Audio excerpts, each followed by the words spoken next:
All right. Number 2. So, I got to just dig into it a little bit further. It's just there's just so much here. The NFT space is so incredibly massive. McDonald's, I talked about it briefly in my last video. McDonald's is going to do it first, I believe, because they're so massive. What do they have? They have the Happy Meal. Where do they want to catch the most eyeballs? I think they're going to dig it into the Happy Meal first. They're going to throw it in the toy form. So instead of giving away just a toy, I mean, we've seen these digital versions of things. I mean, it started long before NFTs were something.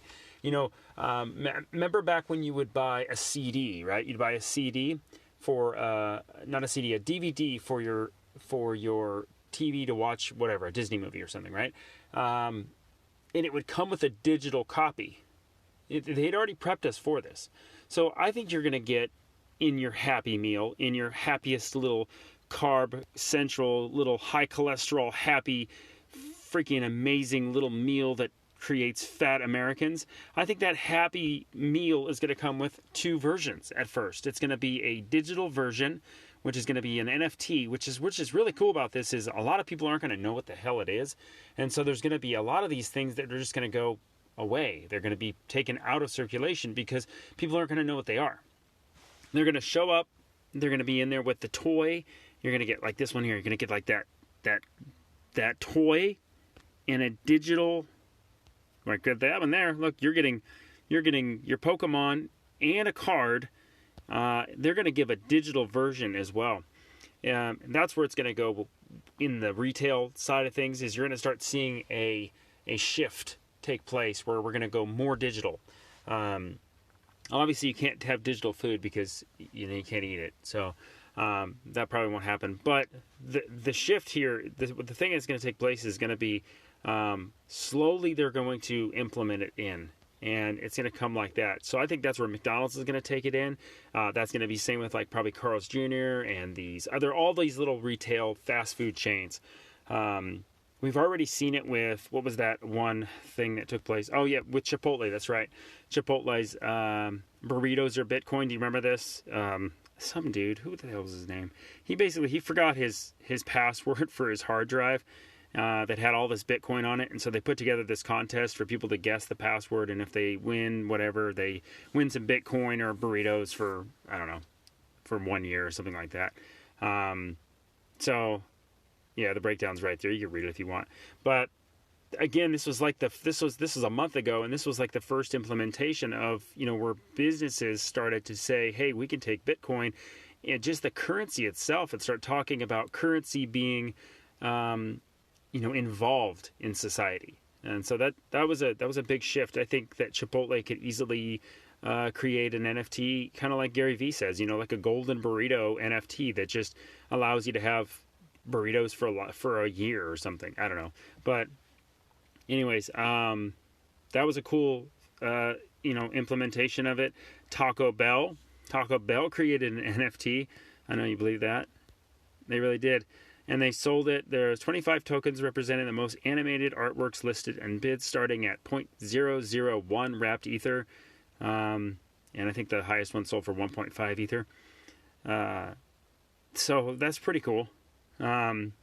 Kings of Leon also released their own NFT. See, it's just going to continue on. It's just going to go so heavy and so hot and so it's going to get massive here. We're not going to just be talking about cards and pictures and artwork. We're going to start talking about everything.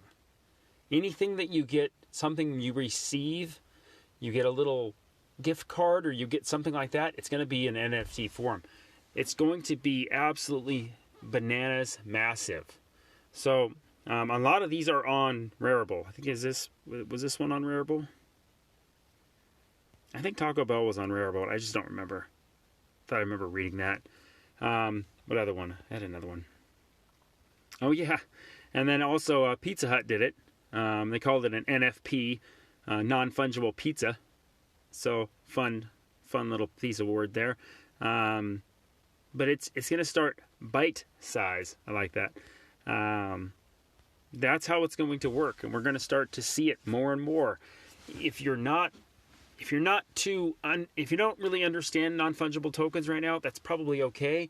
If you've maybe just found this video on accident, I'm definitely not the right person for you to be listening to. You probably should go find like, you know, people that are very direct and give you like those types of, this is more for like you already are in this space and now you want to just like, you know, hear how great NFTs really are going to be. I mean, they're going to be incredibly massive. It's going to be everything. And when you get these non-fungibles in their, you know, at the time, they're just worthless. Let's use like, you know, let's use an example. Like you buy an NFT, a crypto kitty, right? For instance, right? Or you buy something on Rarible, or you buy something that's just like, you know, it's okay, but it's not the bee's knees, or it's not the best of the world. That's okay, because it has long-term value. Later on down the road, it's going to be worth a lot more. So you just don't sell your stuff. I mean, if you can stomach keeping it, I'm telling you, if you can keep it, just keep it. Anyways, non-fungible tokens, I'm on a rant right now because I love them. I'm all about them. I'm digging into them. I'm buying as many as I can possibly find right now, and I'm interested. If you know about any non-fungibles or any new platforms that have coming out, just drop me a comment or find me on Twitter at Boise Crypto. I'd love to hear about it. Like and subscribe, share with your friends, and last but not least, the most important thing is tip your waitress. They don't make very much money, you know. They make like $2 an hour. I'm not a waiter or waitress, but I'm just saying, like, they don't make very much money. Just hook them up. Maybe send them an NFT. Hey, do you have an NFT? Perfect conversation piece. You got an NFT? You got a platform? You got something I can send it to? Bam, send it to them. This is how we get people interested. You know, I think that's going to be one of those things too. NFT tips. I'm going to send you a tip through NFTs. So it's never going to end, guys. This is going to be amazing. I'm excited. Let's kick some ass. Let's go into the future.